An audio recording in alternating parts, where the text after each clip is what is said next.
कलीम शेख जी को तो आप जानते हैं भली भांति किस प्रकार से सरकार को जो है कटघरे में खड़ा कर देते हैं, सवाल दाग देते हैं। विपक्षी भी जो है सत्ताधारी घबरा जाते हैं इनके सवालों से। तो चलिए कलीम शेख जी, अब हम भी कोशिश करते हैं आपसे कुछ तीखे सवाल पूछें। देखिए, भाजपा तो दावा कर रही है कि 400 पार, और सबको पता है कि 400 पार मुमकिन नहीं है, लेकिन विपक्ष का भी ऐसा कुछ नहीं है कि 2024 में विपक्ष जो है सत्ता में आने वाली है। लेकिन आप हमेशा कहते हैं नहीं नहीं, राहुल गांधी स्ट्रॉन्ग है, इंडिया अलायंस स्ट्रॉन्ग। कहाँ स्ट्रॉन्ग? देखो, जो पढ़ा लिखा है उसे समझ में आता है, क्योंकि देखो राजनीतिक और सामाजिक लड़ाई ये ताकत से नहीं लड़ी जाती है। आप मुझे ये मैं वही जो बता रहा हूँ, राजनीतिक और सामाजिक जो लड़ाई होती है वो ताकत से नहीं लड़ी जाती है, वो विचारों से लड़ी जाती है। ठीक है। और राहुल गांधी का जो रहा सवाल, राहुल गांधी क्या, तो विचारली मतलब विचार से बहुत ही स्ट्रांग है इस समय। आपने देखा कि वो जो बेरोजगार युवा जो है हाथ में तख्ती लेके जो डिमांड कर रहा था, उसे अपनी जीप के ऊपर बुला लिया, फिर वो रोने लग गया लड़का, तो बोला रोने से रोजगार नहीं मिलेगा, तुम्हें जागना पड़ेगा, देश को जागना पड़ेगा और अब और लोकतंत्र अपने हक और अधिकार की बात करनी पड़ेगी। लगता नहीं बहुत टाइम लग गया, राहुल गांधी जी ने इतना लंबा सफर कर लिया? नहीं यार, देखो टाइम नहीं लगता, क्योंकि देखो हमारा देश जो है ना, यहाँ ये देश हमारा देश, हम अपने देश को ये नहीं, हमारे जो देशवासी हैं इनको अगर कोई मूर्ख बना दे तो मूर्ख बनाना बहुत आसान है, लेकिन उनको ये जाके समझाना कि तुम्हें मूर्ख बना दिया गया ये कठिन है, तो उसमें थोड़ा टाइम लग जाता है, टाइम लग जाता है में जो है आजा एकदम आसान से। जैसे कि कोई आता है अब बोलता है भाइयों बहनों मैंने चाय बेची थी, मेरी माँ जूठा बर्तन मांजती थी और न जाने क्या क्या, तो और मैंने चाय बेची, तो जिसके हाथ में जो चाय का जूठा कटोरा देना चाहिए कि चल बेट उधर चलिए धो लो, उसको हमने देश दे दिया, तो आज उसका नतीजा है।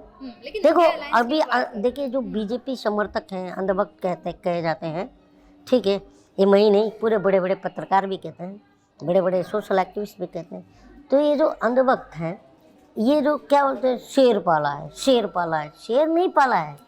414 रुपए का सिलेंडर आज भी उतना का ही है, बाकी जो उतना है ना, वो जो शेर पालने का खर्चा है ना, वो हम जनता उठा रहे हैं। अच्छा सुनिए, लोग कहते हैं कि चलिए हिंदुत्व तो है ही, हिंदू वोटर्स तो हैं, लेकिन दूसरा सबसे बड़ा कारण ये है, सुनिए सवाल सुनिए, दूसरा सबसे बड़ा कारण ये है कि मोदी इसलिए जीत रहा है क्योंकि विपक्ष का कोई एक चेहरा नहीं है, या विपक्ष को एकजुट करना पड़ रहा है सबको, और मोदी तो अकेले 370 पार की बात कर रहे हैं।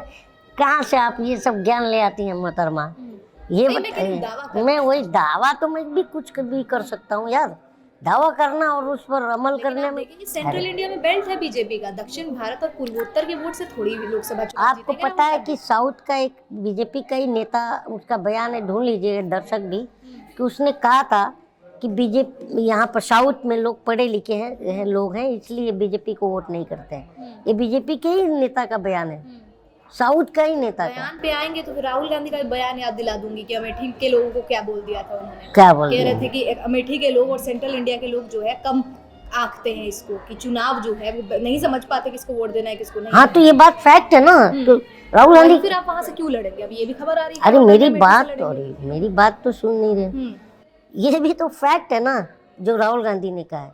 एक बात बताइए, जो कैम्ब्रिज में आप भी उसी कैटेगरी में मुझे दिखती हैं कि जो कहते हैं राहुल गांधी पप्पू है, जो कैम्ब्रिज से डिग्री लेके आया, हार्वर्ड यूनिवर्सिटी से डिग्री लाया। मैं तो आपको बता रही हूँ कि बयान पे जाएंगे तो राहुल गांधी जी की भी पोल पट्टी हो जाएगी। अरे क्या है पोल पट्टी? राहुल गांधी ने, अच्छा राहुल गांधी, एक मिनट, नहीं कलीम जी क्या मान रहे हैं? क्या अमेठी की जनता आप नहीं समझते? नहीं, मैंने अमेठी की जनता बेवकूफ नहीं है, वो खाली स्मृति ईरानी को इस बार है ना दौड़ाई बहुत बुरा है। देखो मीनाक्षी लेखी भाग मिल्खा भाग करी थी यही दिल्ली के अंदर, वही इस बार है ना, ये तो भाग भी नहीं पाएंगी क्योंकि वो कैसी हो गई आप देख ही रहे हो।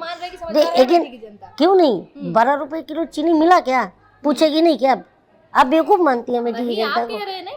नहीं, 12 रुपए किलो चीनी देने का यार, 12 रुपए किलो। आप भी बयान देके फंस गए। मैं नेता थोड़ी हूँ यार, मैं नेता नहीं हूँ, अब मैं बयान देता नहीं हूँ, मैं जनता हूँ। मैं पूछ रहा हूँ ना कि अमेठी की जनता क्या आप मूर्ख समझती हैं? वो पूछेगी नहीं 12 रुपए चीनी कहाँ है, किसने कहा था? राहुल गांधी ने। बिल्कुल पूछना चाहिए, लेकिन राहुल गांधी ने कहा था ये बात की राहुल गांधी जी जो है जैसे बयान। अरे यार ये बताइए कि 12 रुपए बयान छोड़िए आप, मैं समझ गया अमेठी की जनता पागल है क्या? ईरानी को है सबक पूछेगी ना, बिल्कुल, तो लेकिन देश भर में क्या होगा? देश भर में ये रायबरेली अमेठी से पता भी नहीं कौन लड़ने वाला है। देश भर में देखिए, मैं पहले भी कहता आ रहा था कि ये आज लिख के ले लीजिए। मैं ये बात कितना 9 महीना 8 महीना पहले से लगातार कहता आ रहा हूँ कि भारत के मीडिया अपना गांव में बूम लेकर घूम नहीं पाएगी। आज क्या स्थिति है जरा बताओ, स्टूडियो से बाहर निकल पा रहे क्या ये? जनता में जा रहे तो जनता दौड़ा ले रही है।